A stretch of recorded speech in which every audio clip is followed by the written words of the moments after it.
Hey guys, Sci-Fi Guy 2094 here. Today I'm going to be doing a recap of The Black Phone.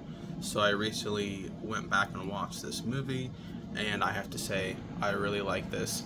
Um, Had to get a refresher since there's a new movie coming out, and this movie is absolutely terrifying. So it's set in the 1980s. Basically, there's this guy named the Grabber that he's given that moniker because he's been snatching kids in the neighborhood. There's like a van, and it's seen that there are like black balloons that are released whenever this guy grabs these kids, and he's been pretty elusive.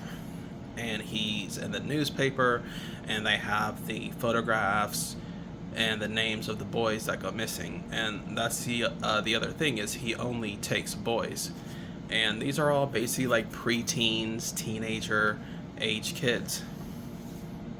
And so we're introduced to our main character in the movie, Finn. You know, him and his sister have like a nice bond, a good relationship, because their mother is not in the picture.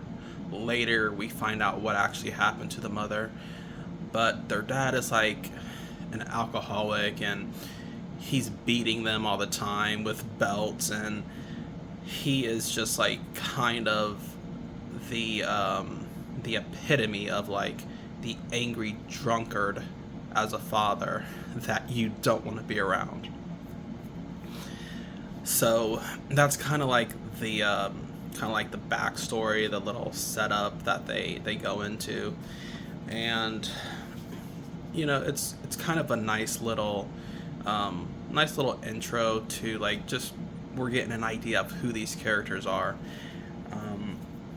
so that when the main character is taken, you know, we kind of have an idea of like who he is, and you know what his mindset is, his strengths, his weaknesses.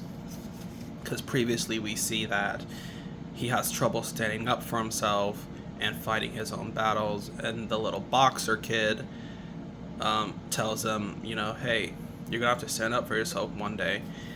And you know, he does, because eventually the strong kid, the boxer kid, gets kidnapped, and then Finn has to basically fight the bullies off on his own.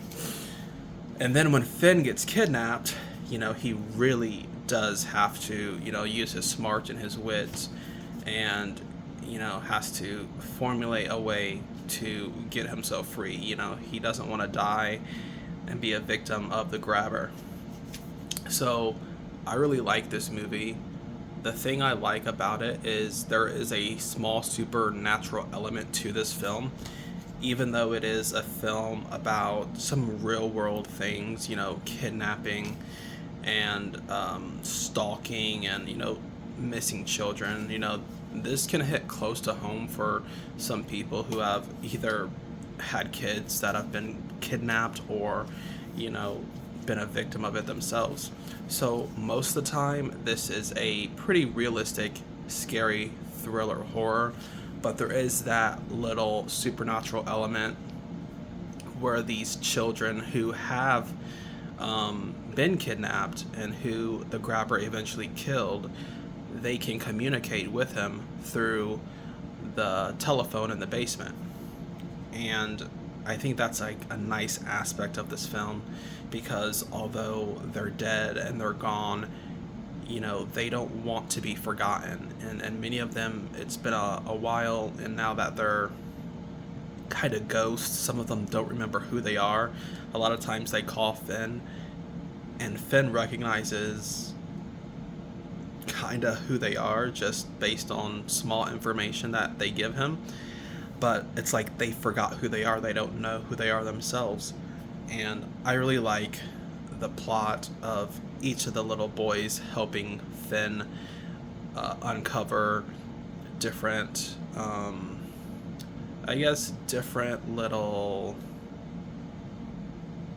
imperfections in the basement, to try to help him get out of there and get free.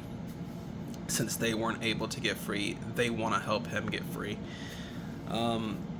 I like that supernatural aspect, and Gwen as well. She's having these dreams that her father is really, he's not a fan of, because we find out that her mother had the same dreams, and eventually that led her to taking her own life.